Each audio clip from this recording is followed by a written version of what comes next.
John Brucato, someone asked me this earlier, we stumbled on the name, as in, I was looking through my own ancestry. So most Amaro makers, let me just say this, most Amaro makers have deep, deep roots in making Amaro, and they have their recipe that's been passed through generations.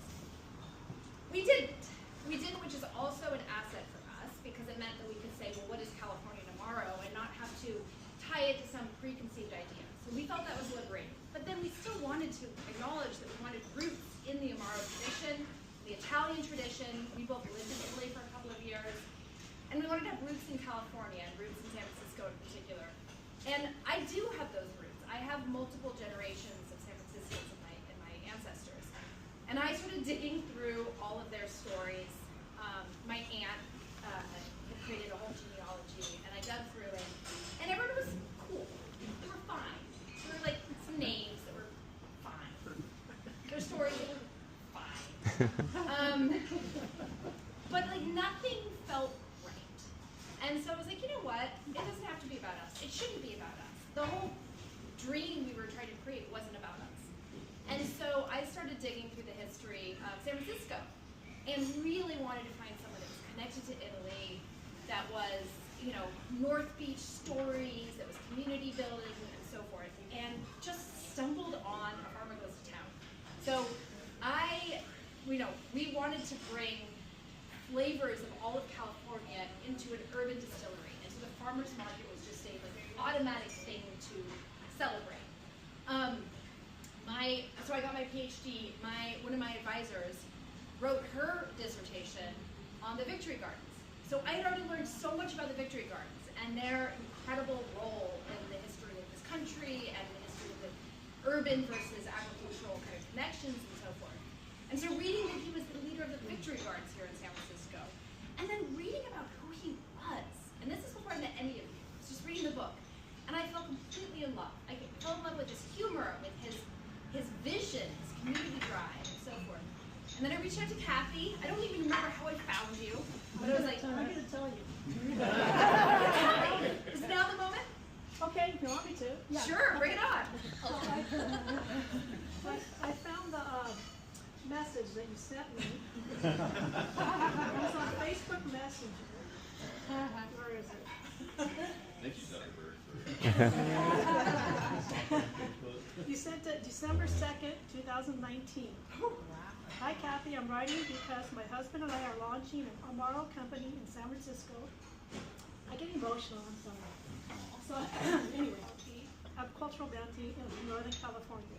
I have read your father's book, my grandfather's book, about starting the farmer's market. What an incredible man. We would love to honor his legacy by naming one or more of Amaros after him.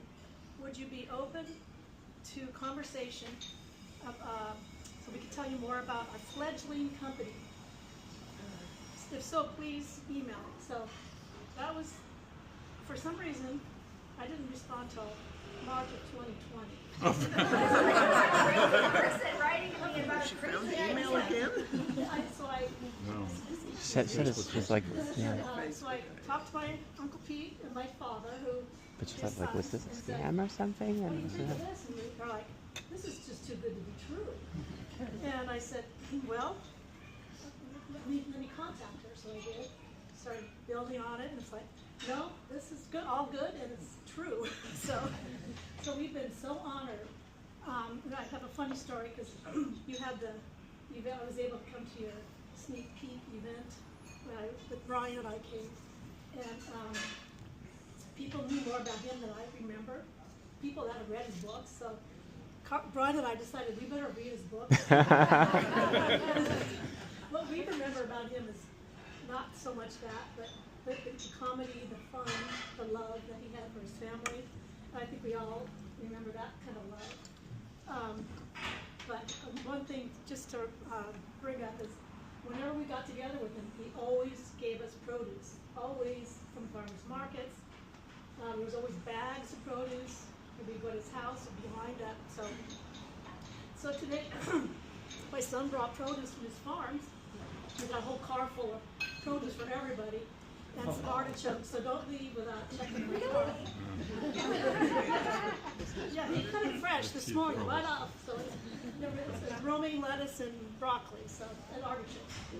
Anyway, so we are so honored, all of us, that you've done this, and my grandpa would have been so happy. I'm sure he is happy, and I think I'm speaking for all of us. Yes. It's just very sweet. Thank you for doing this.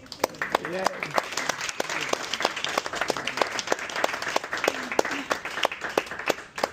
And all this happened at a kind of a bad time in our family, a lot of sadness. So this was the big hope, the big thing that we had. So we do miss my sister.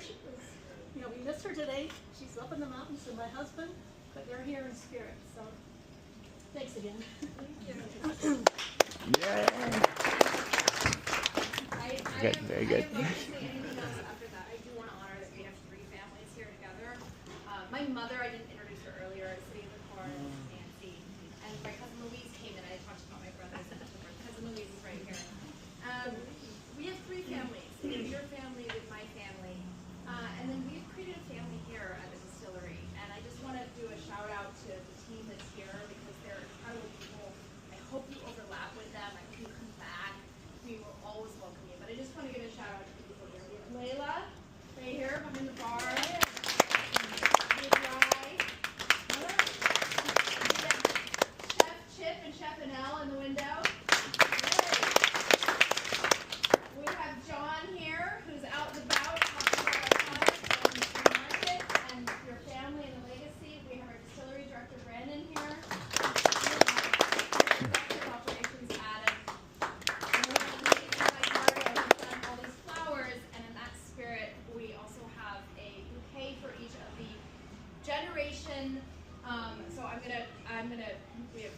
me make sure I'm not missing anyone here. Where are the bouquets here? We have a Rosalie, we have a Pete, we have a Louise, and we have a Mary Ellen. The bouquet for each of you. So let me bring these around. So, and then actually, I'm going to bring them around in a second. Maybe Margaret can do this because I want to raise a toast to John Brucato and to all of you. And thank you so much for coming. Thank you. Our family. Cheers. Cheers. Cheers. Cheers.